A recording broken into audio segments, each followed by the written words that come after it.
It is once again that time of year where a select group of male and female superstars put their bodies on the line for a chance at glory. A chance to etch their names into history alongside the greats to have ever hold the honor of being dubbed Mr. and Miss Money in the Bank, where the winners will earn the chance to compete for a WWE title of their choosing for up to 1 calendar year. Or they'll just pull a Baron Corbin and John Cena failing to cash in on the world title, or a Austin Theory and fails to cash in on the US title. How embarrassing. But live from London, England, the WWE returns to the O2 Arena to present its 14th edition of WWE Money in the Bank, and the first edition to take place outside of the United States, which will be headlined by 2 Money in the Bank ladder matches, with the event taking place this upcoming weekend over on Peacock or WWE Network internationally. I thought since most of you guys enjoyed my Night of Champions booking video, why not keep it going for the next premium live event, which at the time of this recording has a confirmed 5 matches, 6 if you include the women's tag team title match that may or may not have been confirmed. If you see it later on in this video, it's been confirmed. If you don't see it, don't worry about it, including the 2 titular ladder matches taking place in the famed O2 Arena. So sit back, relax, and let me show you how I will book the 2023 WWE Money in the Bank Premium Live event. We are live from the jam-packed O2 Arena for the 14th annual WWE Money in the Bank event, on a night where legacies are defended and new stars emerge, who will punch their ticket for a future opportunity at championship glory. Kicking off the event, we'll see female superstars from both Raw and SmackDown compete in the titular ladder match, with the chance to hold the Money in the Bank contract with a shot at either the women's title or the women's world title at stake that will be good for up to 1 calendar year. 6 women with a lot of history with one another competes to etch their name in history. Before Becky Lynch can even make it to the ring, she stops on the stage, surveying the field, which makes up practically all of her ops in the past and present. Trish Stratus and Zoe Stark stands in front of her. Realizing her back's against the wall, the man comes out the gate swinging, taking the fight to both Zoe and Trish respectively before she's taken out by Trish Stratus's chick kick. With Becky subdued for the moment, once the bell rings, Trish and Zoe double teams against every participant involved until Io Sky fought back and made quick work of the rookie before coming face to face with Trish Stratus, until Bayley jumps Trish and the 2 remaining members of Damage Control clear the ring before grabbing a ladder and tries to decide who will climb the ladder and get the briefcase. But then out of nowhere, Zelina Vega took out Io before going into an exchange with Bayley, which she won before deciding to climb the ladder and attempt to bring the briefcase to the LWO. But then stopping her in her tracks is none other than Zoe Stark, who powerbombs Zelina before allowing Trish to get to her feet and telling her to climb the ladder as a thank you. But before Trish can pull the briefcase down, Becky recovers and takes the fight to Zoe before pushing Trish off of the ladder. Becky proceeds to pick up the ladder and attacks both women with the weapon before proceeding to climb the ladder and attempt to take the briefcase down for herself. Io then stops her and proceeds to climb the ladder and have an exchange with the man.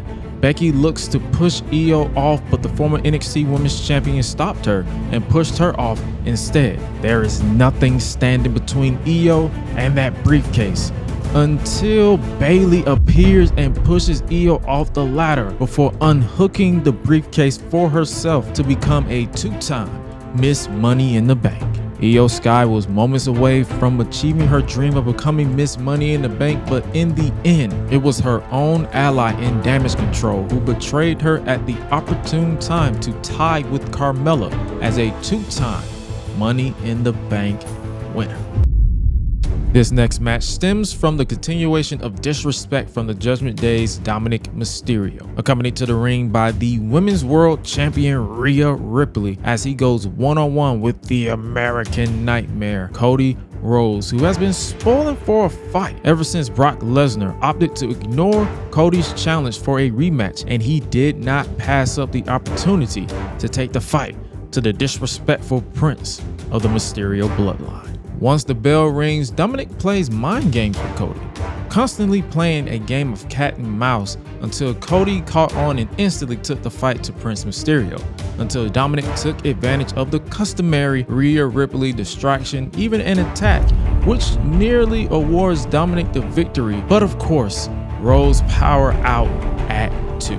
Towards the conclusion, Cody connects with 2 back-to-back crossroads on Dominic and calls for the 3rd, but then the music of Brock Lesnar blares throughout the arena, distracting Cody, who is spoiling for a fight. Dominic tries to attack Cody from behind, but he blocked it instantly and connected with a 3rd crossroads, only for Brock Lesnar to appear from behind and hit an F5 on Rhodes, causing the match to end via disqualification.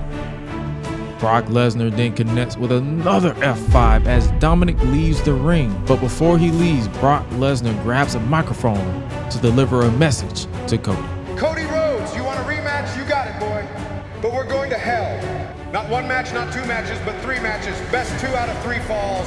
SummerSlam, 3 stages of hell. Brock Lesnar's message is quite clear. They are not done. This will end when both men go through hell. 3 stages of hell. Next up, similar to the opening match, 7 competitors will compete in the titular ladder match with a future title opportunity at stake as LA Knight, Santos Escobar of the LWO, Damian Priest of the Judgment Day, Shinsuke Nakamura, Butch of the Brawling Brutes, Ricochet, and free agent Logan Paul, who was placed in this match a few weeks ago on Raw, will put their bodies on the line for that chance at immortality. Once the bell rings, everyone gangs up on Logan Paul, quickly dispatching of the content creator before turning to each other, showing up and showing out the only way they know how, respectively, including Ricochet and Santos Escobar taking out everyone standing in their way with various offensive moves that brings the crowd to their feet until both men finally come face to face and doesn't hesitate to take the fight to each other until LA Knight and Damian Priest recovers to take out both men from behind respectively. At one point, Damian and Santos inevitably begin to brawl on top of the ladder, and when Santos gets the better of him, he reaches for the briefcase until Finn Balor appears in the ring and pushes him off the ladder to stop him from winning and connects with a 1916 on Escobar on the floor and tells Damian to climb the ladder and practically hands him the briefcase until Rey Mysterio rushes the ring and takes the fight to Balor before pushing Balor into the ladder and causes Damian to fall off from the ladder. Shinsuke from behind takes out Balor with a reverse slam, and then his momentum is stopped when LA Knight takes him out with the steel chair. And then LA Knight also takes out a recovering Ricochet with the steel chair before Knight proceeds to climb the ladder, looking to become Mr. Money in the Bank until Rey Mysterio pulls him off at the last moment. And then out of nowhere, Ricochet connects with the recoil and stares down Rey Mysterio for a moment. Don't let me stand in your way. Ricochet then proceeds to climb the ladder and looks to retrieve the briefcase to become Mr. Money in the Bank, shocking everyone until Logan Paul clips into the frame on top of the ladder and looks to attack Ricochet, who responds in kind by pushing him off the ladder and through another ladder that was bridged on the outside, before Ricochet reaches to finally grab the briefcase to win, shocking everyone, including a recovering LA Knight and Santos Escobar, who's confused about what just happened as Rey Mysterio walks to the back, giving Ricochet a sign of approval for someone he has immense history with, as the one and only becomes the one, Mr. Money in the Bank. Next up, fresh off of successfully unifying the NXT and WWE Women's Tag Team Championships, Ronda Rousey and Shayna Baszler defends their titles against the newly reunited team of Liv Morgan and Raquel Rodriguez, looking to reclaim the titles they never lost after Liv's shoulder injury earlier in the spring. Once the bell rings, Liv immediately fires on all cylinders against Shayna Baszler, looking to pick up right where she left off, taking the fight to the former NXT Women's Champion. But at every turn, Shayna stops her dead in her tracks, looking to systematically break down Liv, and immediately targets that previously injured shoulder before tagging in Ronda, who's salivating at renewing her rivalry with Liv. After some time on the defense, Liv found a way to catch Ronda lacking at the moment before finally tagging in Raquel, who comes in like a house of fire, taking the fight to the women's tag team champions at every turn. At the conclusion, Raquel begins stalking Ronda, looking for the Kajada bomb, but then the women's world champion Rhea Ripley casually walks down to ringside, distracting Raquel for a moment, allowing Shayna to attempt to sneak in and attack, but out of left field, Liv jumps in and stops Shayna before Raquel regains focus and slams Ronda before tagging in Liv, who goes for the Oblivion on Ronda, but Shayna jumps in and stops Liv from connecting. And as the official tries to get Shayna out of the ring, Rhea pulls Raquel off the apron before hitting the Riptide on Rodriguez on the floor before walking away, leaving Liv on her own against the champions. Despite this, Liv tries to fight back, but she couldn't before Ronda hits the Piper's Pit, tags in Shayna, who locks in the Kirifuda clutch, forcing Liv to pass out due to the lack of oxygen, awarding the victory to the undisputed tag team champions. Raquel and Liv put up quite the fight, but thanks to Rhea Ripley, their effects go unrewarded as Rousey and Baszler retain their tag team titles. And now it is time for the co-main event of the evening, as the Judgment Day's Finn Balor challenges the visionary Seth freaking Rollins for the coveted World Heavyweight Championship. Rollins is not 100% following his showdown with Braun Breaker on NXT and suffering that brutal attack at the hands of the Prince on Monday Night Raw as well as NXT, but Balor is not all there either after he failed in helping Damian Priest win the Money in the Bank briefcase. But Balor must put that in the back of his head because he's here looking to finally avenge what happened in 2016, where he feels Rollins derailed his career, causing that arm injury. Rollins, Balor, Pride, Redemption, Revenge for the World Heavyweight Championship.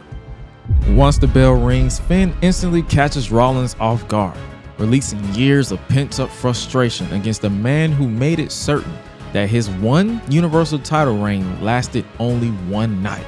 But Rollins was not about to stay down.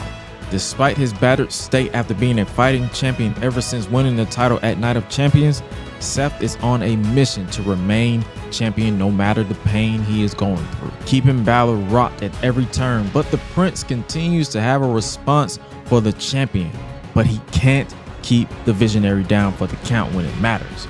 Towards the end of the match, a beat-up Damian Priest slowly walks out to ringside, which catches the eye of Seth Rollins and the official. And then from behind, JD McDonough, Finn Balor's protege, attacks Rollins and lays him out with the devil inside in a hit-and-run attack. With the help of his student, it appears that Balor will put an end to Seth Rollins' reign as champion, but at the last moment, Seth kicks out, much to the shock of everyone. JD then hops back up on the apron until Priest pulls him back down and gets in his face about why he's out here. Devlin then proceeds to hit Priest, which wasn't a good idea as Priest responds in kind with a lariat, which Balor sees as he recovers, and then out of nowhere, Rollins connects with the stomp on a distracted Balor to pick up the win to retain the world title. Finn Balor had a plan to take the world title away from the man who injured him in 2016, but the match broke down thanks to what went down at ringside between JD McDonough and Damian Priest. But in the end, the visionary, the revolutionary Seth freaking Rollins remains on top as the World Heavyweight Champion. Next up, it is time for the main event of the evening. This match has been 3 years in the making as the Bloodline has crumbled. This is the Bloodline Civil War. Out first is the Turncoats, Jimmy and Jay the Usos, But before they can make it to the ring, Solo Sikoa attacks both of his older brothers from behind, but the brothers Uso hold their own and fight back with no hesitation until Roman Reigns hits Jimmy Uso with a Superman punch out of nowhere and then stares down his former right-hand man Jey Uso. Why? I gave you everything. All of this was going to be yours. You had the keys to the kingdom in the palm of your hand and you just threw it away. Roman goes to strike Jey, but main event Jey saw it coming, blocked it and went to town on his cousin and looks to once again lay him out with a super kick until from behind Solo takes out Jey with a kick of his own and then lays him out with a Samoan spike. Roman Reigns recovers and stares at his fallen former right-hand man. Solo, bring Jimmy to the ring now. Solo Sikoa obliges and carries a semi-unconscious Jimmy Uso to ringside. Roman Reigns enters the ring and tells Paul Heyman he knows what to do as the referee enters the ring. Ladies and gentlemen, per the orders of your tribal chief, this bloodline slaughter will now begin. Impromptu style, this has practically become a handicap match as Solo Sikoa tosses Jimmy into the ring prior to the referee ringing the bell to make it official. Once the bell rings, Roman goes to town on an already battered Jimmy Uso, releasing weeks and weeks of frustration on his cousin, the man he blames for what has transpired for the past couple of weeks since Night of Champions. It is practically a 2-on-1 assault against Jimmy Uso. Hey ref, I'm about to choke him out. Don't ring that bell unless I tell you to. Roman successfully intimidates the official and then proceeds to lock in the guillotine, looking to choke out his cousin, who despite everything has not quit. He continues to fight despite the chokehold being locked in. I will take your last breath for what you did, I swear to God. Jimmy has all but passed out until from behind Jey Uso attacks Solo Sikoa with a steel chair, followed up by a super kick for good measure. And after Roman releases the hold, Jey comes in like a bat out of hell, defending his twin brother. Jey then calls for a super kick on the tribal chief. But then, Jey hesitates for a moment, reminiscing about their past before deciding to finally hit Roman with a super kick, but Roman blocked it and hits Jey below the belt. If this is how you want it, Joshua, then so be it. With this crowd disgusted at his actions, Roman then stalks Jey Uso in the corner and connects with a spear on his former right-hand man. Solo then recovers and proceeds to enter the ring to pick up Jey Uso and looks to lay out his older brother with another Samoan spike, but Roman Reigns stops him in his tracks. I didn't tell you to come in here. You listen to me. You understand me. Fall back. He's mine.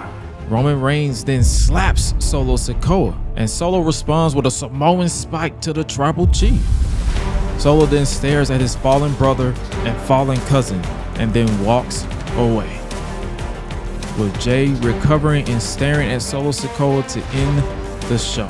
There is no winner due to the official losing control of the match, but the Empire is no more. Roman is a chief without a tribe. Now, do I see Money in the Bank going this exact way, word for word, bar for bar? No, I'm not new to this or watching WWE. But I can confidently say that this show should be a fun experience for the fans in London, and even for those of you who understand at the end of the day, it's not as deep as some people make it out to be on social media. If you're not making money off of wrestling content, protect your sanity and calm the down.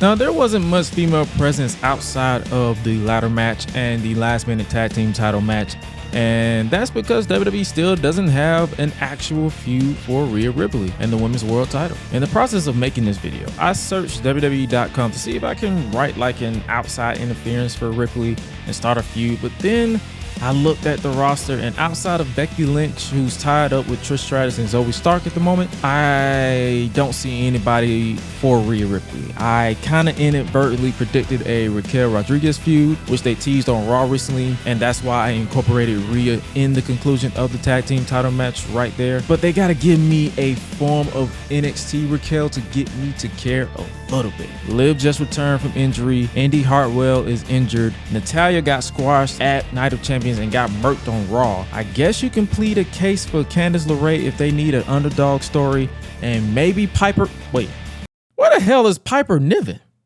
Is she hurt? Is she good? I'm genuinely curious right here. And as far as SmackDown is concerned, they have Asuka defending her title against Charlotte Flair on the SmackDown before Money in the Bank, and they could be building to a triple threat match at SummerSlam, also involving Bianca Belair. We'll see. And as far as the Money in the Bank ladder matches are concerned, obviously I want LA Knight to win, but hear me out. What if he doesn't win and they decide to put the briefcase on, say, Logan Paul and have him cash in on the world title at SummerSlam, and they stop ignoring the crowd, obviously wanting LA Knight to be a babyface, and they have Knight be the one to dethrone, say, Austin Theory as United States champion and continue to build him up organically? Just a suggestion. Don't quote me on it. Also, I picked Ricochet to win because I feel like it's time for them to pull the trigger on him and actually put the machine behind him, and maybe have him go the RVD route back when he won the briefcase in 2006, minus the suspension for weed. Announce his cash in, build him up, and maybe then put the world title on him, or, and I'm just throwing this out there, but have him cash in on maybe, say, Jey Uso, who finally becomes Universal Champion, and go the CM Punk 2009 cash in on Jeff Hardy route with a slow heel turn. I don't know.